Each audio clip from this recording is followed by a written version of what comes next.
In the meantime, the Nigerian Senate will on Thursday pass the 2.18 trillion naira 2023 Supplementary Appropriation Bill forwarded to it for consideration by President Bola Tinubu.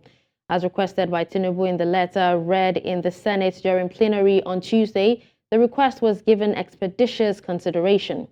The budgetary proposals made in the bill were debated, passed for a second reading, and the Committee on Appropriations mandated to interface with heads of affected agencies for defense and proposals made.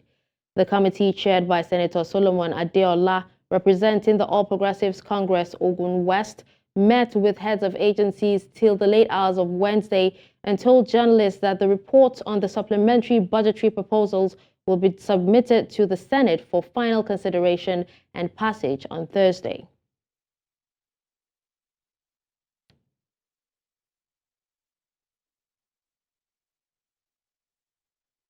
Now, to discuss this, we are joined by Vahiela Kwaga, Senior Researcher and Policy Analyst, Budget Foundation. Good afternoon, Vahiela, and thank you so much for joining me on the news. Good afternoon. Thank you so much for having me. All right, so what do you make of the Nigerian Senate's last-minute decision to pass the supplementary budget despite public disapprovals, of its content? And also, how will it impact the country's overall economic stability?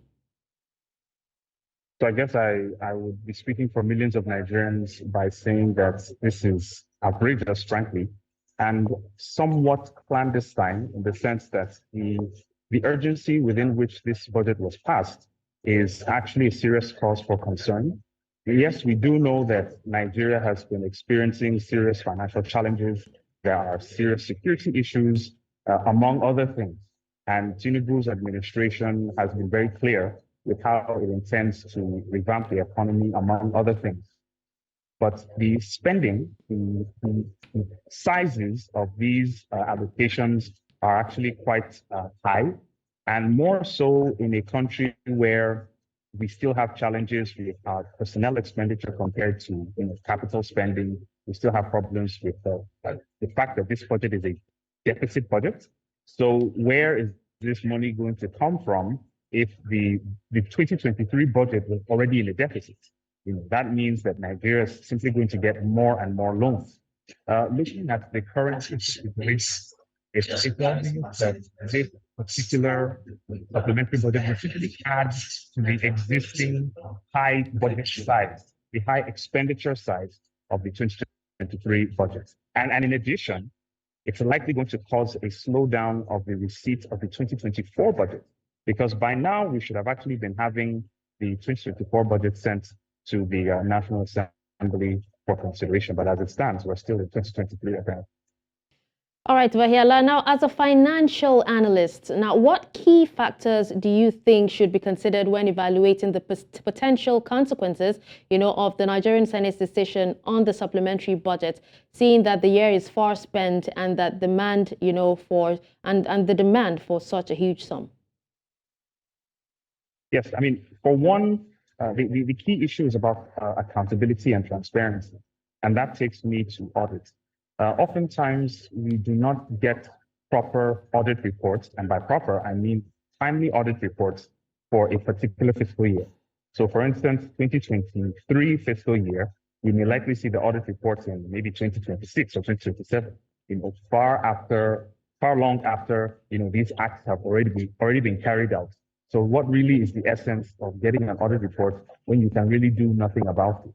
And it really speaks to our audit law, which, by the way, for Nigerians that may not be aware, we're still using an audit law from the 1950s.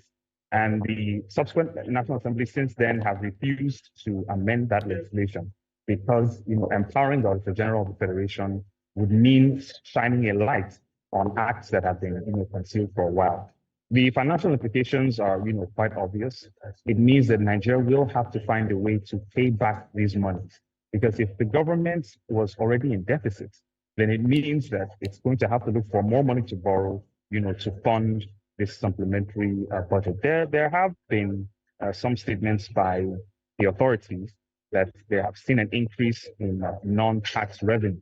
But even with the increases that the FIRS has been reporting, And, with the increased level of companies' income tax, for instance, there's still a lag from, and value-added tax, if I might also add, there's still a lag from customs revenue. And that whole customs framework really needs to be unpacked and made more efficient. But, in summary, I would say that the implications for this supplementary budget are actually very, very dire. Buhari in the 2022 fiscal year also made a supplementary budget, and it was overwhelmingly for security. But they, with some level of authority, maybe President was perhaps one of the areas in the Supreme Court's years in terms of insecurity, nothing of what happened. So Nigerians are not really seeing value for money with all of these huge budgetary allocations, for security and what have you.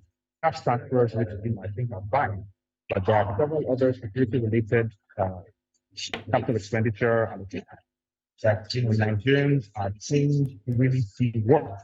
We see a government, or successive government, spending so much on security, and we do not feel secure anymore. So that's really the concern from my perspective. All right, Vahiala, there seems to be a connection issue, but thank you so much for sharing your thoughts on this particular topic, and hopefully we'll have you on our subsequent bulletin to discuss more on this. Thank you for having me.